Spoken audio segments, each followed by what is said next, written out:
विमला अपने तीनों बेटे से कहती है, तुम्हें देने के लिए मेरे पास कोई ज़मीन जायदाद भी नहीं है, इसलिए तुम अपनी बुद्धि का इस्तेमाल करके अपनी ज़िंदगी स्वयं जियो। लेकिन वो कैसे होगा माँ, हम लोगों ने तो पढ़ाई भी नहीं की है। किसी भी चीज़ की आवाज़ को बड़े ध्यानपूर्वक सुनो और उसे बड़े ही ध्यान से देखो।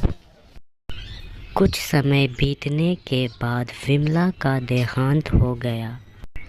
अब हमें इस गांव में काम नहीं मिल रहा है, हमें काम के लिए दूसरे गांव जाना चाहिए। हाँ, हम शहर की तरफ जाएंगे और खूब मेहनत करेंगे और फिर अपनी माँ के सपना पूरा करेंगे। वे तीनों भाई जंगल के रास्ते शहर की ओर जा रहे थे। तभी उसे रास्ते में एक राहगीर मिला। पहले भाई ने उस राहगीर से कहा, क्या आपका घोड़ा खो गया है? हाँ, मेरा घोड़ा खो गया है। आपका घोड़ा कान्हा था ना? हाँ, वही मेरा घोड़ा है। उस पर तुम्हारी बीवी और बच्चे भी बैठे थे ना? इतना सुनकर राहगीर को उस तीनों भाई पर शक होने लगा और बोला, मेरा घोड़ा तुम्ही लोगों ने चुराया है ना? बताओ मेरा घोड़ा कहाँ है और मेरी पत्नी और बेटे कहाँ हैं? अरे, आप ये क्या बोल रहे हैं? हमने आपके घोड़े को देखा तक भी नहीं है। तो फिर तुमने कैसे बताया कि मेरा घोड़ा कान्हा है? यह सब हम भाई अपनी बुद्धि से बता देते हैं। अच्छा, तो तुम लोग सीधी तरीके से नहीं बताओगे कि घोड़ा कहाँ है? चलो इस गांव के सरपंच के पास चलते हैं। तीनों भाइयों ने उसकी बात मानकर सरपंच के पास चले गए। क्या बात है श्यामू, बड़े दिनों के बाद मिल रहे हो और ये सब कौन है? सरपंच जी, इसने मेरा घोड़ा चुरा लिया है, पूछा तो बता नहीं रहा है। सरपंच ने उन तीनों को कुछ देर देखा और फिर बोला, क्या आप लोगों ने सच में चोरी की है? नहीं सरपंच जी, हमने चोरी नहीं की है। हमने तो इसके घोड़े को देखा भी नहीं। तो तुम्हें पता कैसे चला कि उसका घोड़ा कान्हा है? ये सभी बात की जानकारी हम तीनों भाइयों के बुद्धि से हुई है। सरपंच थोड़ा देर सोचकर फिर बोला, ठीक है, मैं तुमसे एक परीक्षा लेता हूँ। अगर तुम उसमें सफल रहे तो तुम्हें रिहा कर दिया जाएगा।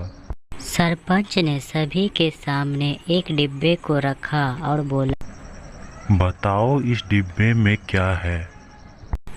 तीनों भाई उस डिब्बे को ध्यानपूर्वक देखता रह गया। देखा सरपंच जी, नहीं बता पाया ना, इन्होंने ही चोरी किया है। मैं बता सकता हूँ कि इस डिब्बे में एक गोल और बहुत ही हल्की वस्तु रखी हुई है। और वो हल्की वस्तु एक सेब है। और वो सेब अभी कच्चा है। जब सरपंच ने उस डिब्बे को खुलवाया तो सच में एक कच्चा सेब मिला।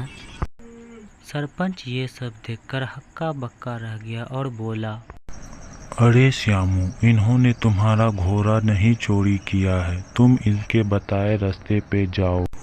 श्यामू उन तीनों भाई के बताए रास्ते पर चला गया। कुछ देर बाद सरपंच उन तीनों भाई से पूछता है, अरे, आप तीनों को कैसे पता कि उसमें कच्चा सेब है? आप जब उस डिब्बे को ला रहे थे तो उसमें से लुढ़कने की आवाज़ सुनाई दी, तो मैं समझ गया कि उसमें कुछ गोल वस्तु धरी है।